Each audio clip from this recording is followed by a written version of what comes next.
નમસ્કાર ગુજરાત। આજના મુખ્ય સમાચારની અંધે અંબાલાલ પટેલની નવા વર્ષને લઈને નવી આગાહી। પહેલી તારીખથી 5 મોટા ફેરફાર। રાશન કાર્ડ આધાર કાર્ડ ધારકો આપે ધ્યાન। ગેસ સિલિન્ડરના ભાવમાં થશે વધારો। ખેડૂતો માટે નવા નિયમો।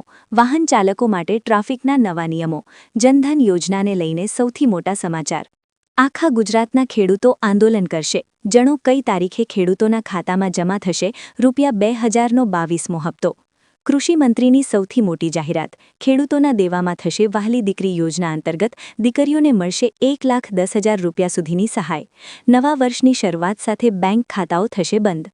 વિદ્યાર્થીઓને મળશે હવે ₹1000માં ટેબ્લેટ। મહિલાઓને મળશે ₹12,000। વાહન ખરીદવા માટે સરકાર આપશે ₹25,000ની સહાય। કેન્દ્ર સરકારની સૌથી મોટી જાહેરાત। હવે ઘરે ઘરે લાગશે સોલાર પેનલ। ખેડૂતોને મળશે હવે મફત વીજળી। નવા વર્ષની શરૂઆત સાથે સિંગ તેલના ભાવમાં થશે વધારો। અને આજના સૌથી મોટા ખેડૂત ઉપયોગી સમાચાર જાણીશું આજના આ વિડીયોની અંદર।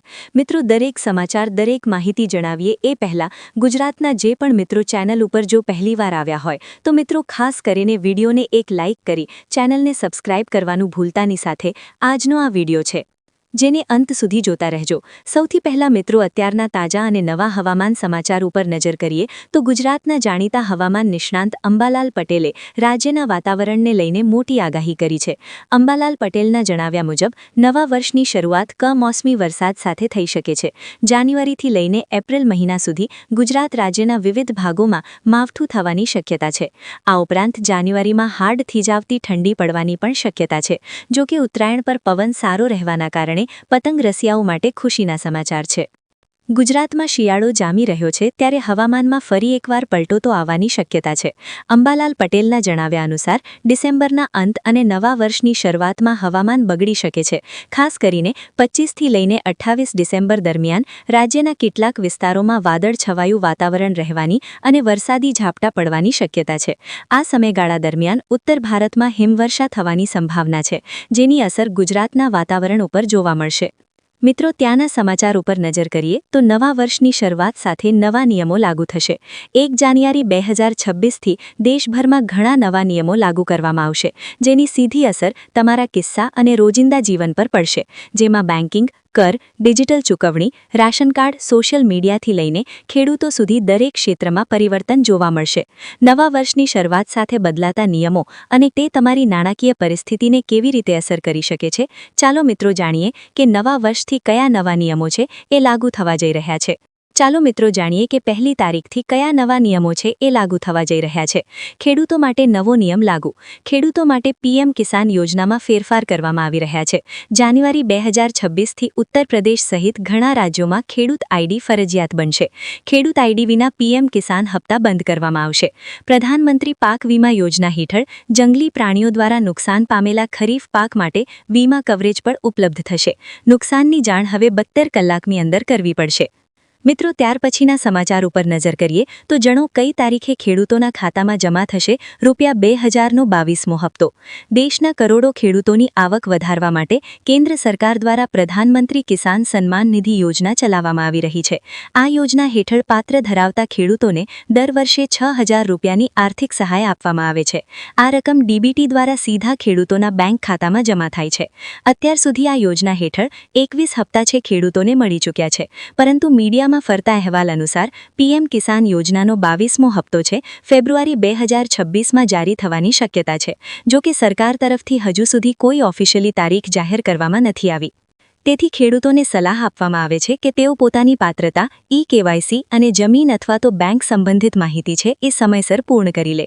મિત્રો, ત્યાર પછીના સમાચાર ઉપર નજર કરીએ તો ગુજરાત સરકારની નમોશી યોજના સગર્ભા મહિલાઓ અને બાળકોના સ્વાસ્થ્ય માટે છે। આ યોજના હેઠળ ગર્ભવતી મહિલાઓને કુલ 12000ની આર્થિક સહાય મળે છે।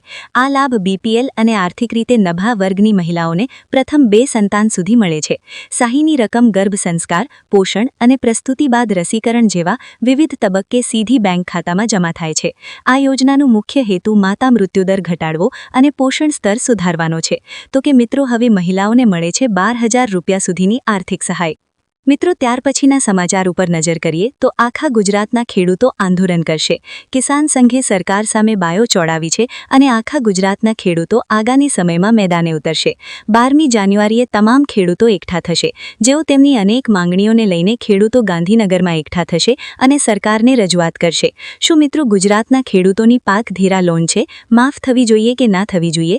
ખાસ નીચે કોમેન્ટ બોક્સમાં જરૂરથી જણાવી આપજો. મિત્રો ત્યાર પછીના સમાચાર ઉપર નજર કરીએ તો આધાર કાર્ડ અને પાન કાર્ડ ધારકો આપે ધ્યાન. જો તમે પણ આ કામ નથી કર્યું તો તમને થઈ શકે છે 1000 રૂપિયા સુધીનો દંડ. મિત્રો તાત્કાલિક આ કાર્ય પૂર્ણ કરી લેજો, કારણ કે અંતિમ તારીખ 31 ડિસેમ્બર છે અને આ તારીખ પછી તમે આધાર કાર્ડને પાન કાર્ડ સાથે લિંક નથી કરતા તો તમારે 1000 રૂપિયા સુધીનો દંડ છે એ ચૂકવવો પડશે. દંડ ઓનલાઈન ચૂકવ્યા પછી જ લિંકિંગ પ્રક્રિયા તમે પૂર્ણ કરી શકો છો. દંડ ન ચૂકવાય તો પાન કાર્ડ તમારું નિષ્ક્રિય બની જશે. જો તમે ચેક કરવા માંગતા હોય કે તમારું પાન કાર્ડ આધાર કાર્ડ સાથે લિંક છે કે નહીં તો તમે ઓનલાઈન વેબસાઇટ પર જઈને ચેક કરી શકો છો.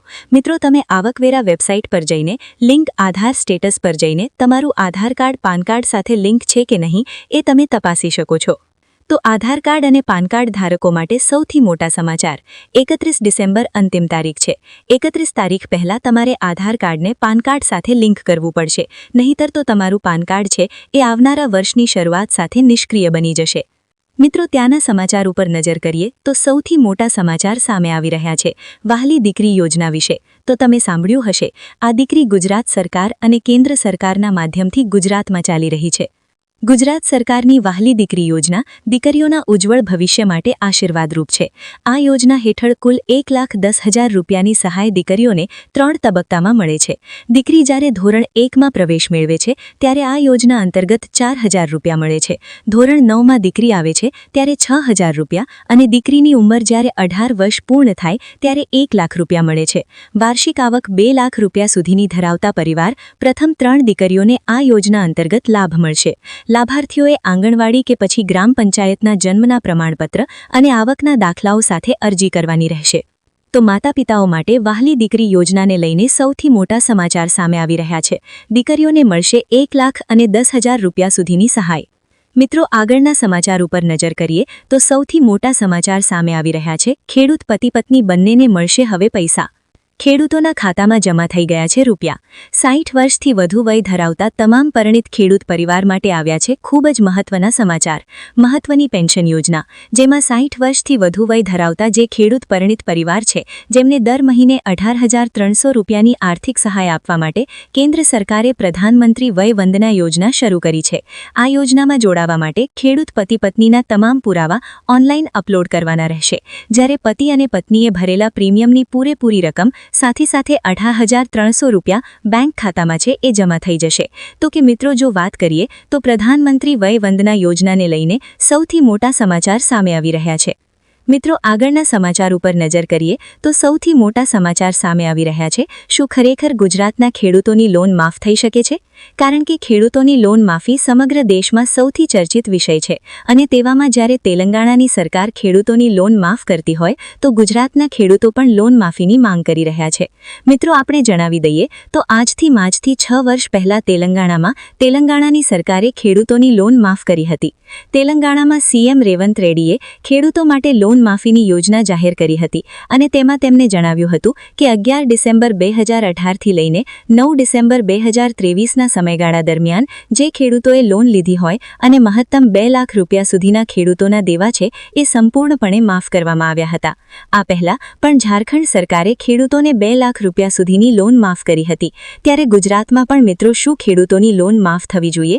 કારણ કે વર્ષ 2025ના ચોમાસા બાદ ગુજરાતમાં પડેલા કમોસમી વરસાદના કારણે ખેડૂતોને ભારે નુકસાન થયું હતું અને ખેડૂતો હજુ પણ લોન માફીની માંગ કરી રહ્યા છે. શું મિત્રો ખરેખર ગુજરાતના ખેડૂતોનું પણ પાક ધિરાણ છે, ખેડૂતોની લોન છે એ માફ થવી જોઈએ કે ના થવી જોઈએ?